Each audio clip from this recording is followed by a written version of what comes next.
Hi there, this is Simon at English Coach, and I'm here today to talk to you about where you're at in your life. Now, one way to look at your life as if it was, for example, a big tree, and that the size of your roots and how far they go down into the soil can also determine a little bit about how far you grow into the sky, which is a terrific metaphor for being able to succeed by knowing and understanding your roots and by following them down, good or bad.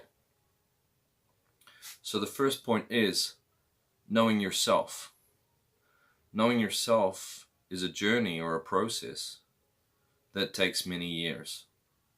Some of the things that stop us from knowing ourselves are alcohol, drugs, prescription drugs for depression, things like that, and distractions like social media. These things on a daily basis will stop us from being able to get to know who we are inside ourselves. Not just on a physical level, but on a mental level, on an emotional level, and also on a spiritual level. Getting to know yourself is a journey, and it's as painful and ugly as it is amazing and beautiful.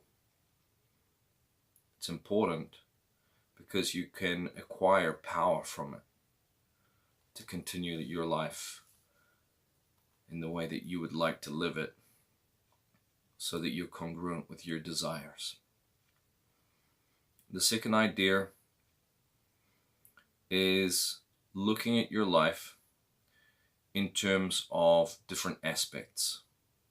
For example, your social life, your professional life, your interests and hobbies, your financial life, your relationships, your religious or spiritual life, your educational life, and so on.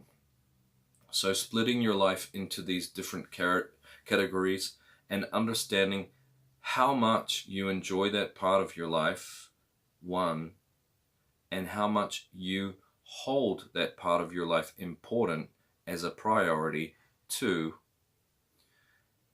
and after that, identifying incongruencies that show there's a part of your life that you would like to improve, but you have not made it a priority.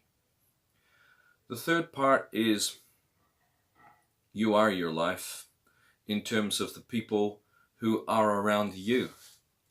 So it's good to know what kind of opinion or what kind of perception people around you have of you, and understanding and asking a little bit about that to the people around you, as long as they are people you can trust who are pretty honest. You can get an inkling into some of the insights or some of the ways in which they understand who you are and what you represent as a person. The next point is how the world grows in you, or how you adapt to the world over the years of your life. What kind of difficulties have you had? What kind of hardships have you had in your life that have defined you? Because without those hardships or without those difficulties, you would be living a different reality. That's one of the ugliest parts of this process, as you do have to go back and relive, so to speak, some of those moments that were less glorious and more frustrating and ugly and sad and depressing and terrible. But by being able to acknowledge that and maybe even accept it, it can provide some insight, some perspective on where you're going and who you are today. The next point is the pillars that hold you up as a human being today, which are your beliefs and your values. What do you believe? What are your core values? What do you believe about the world? Are you someone who's hard done by and expect that things should be done for you by outside forces like the government or friends or family, that they should be giving you everything? Or are you a person who thinks that it's all on you and nobody can help you and nobody's going to give you anything? This is a strange contrast. Check that out, okay? Number 6 is the meaning of life for you, or the meaning of life according to you. Where do you get meaning? One, where do you find you have a firmer grasp on what life means to you? What activity do you do that makes you feel more alive? What experiences have you had that you associate with the meaning of life? Be them spiritual, religious, or just simple experiences that you've had in your life. 7, a short biography about who you are. Literally putting pen to paper and writing a page or 2 pages about your life to understand who the hell you are and what kind of a life have you led and what kind of future could a person like that have. Number 8 is where to act in the future. Going straight from your autobiography to where you should act in the future in terms of where you think you could have more success or where your beliefs and where your passions lie more.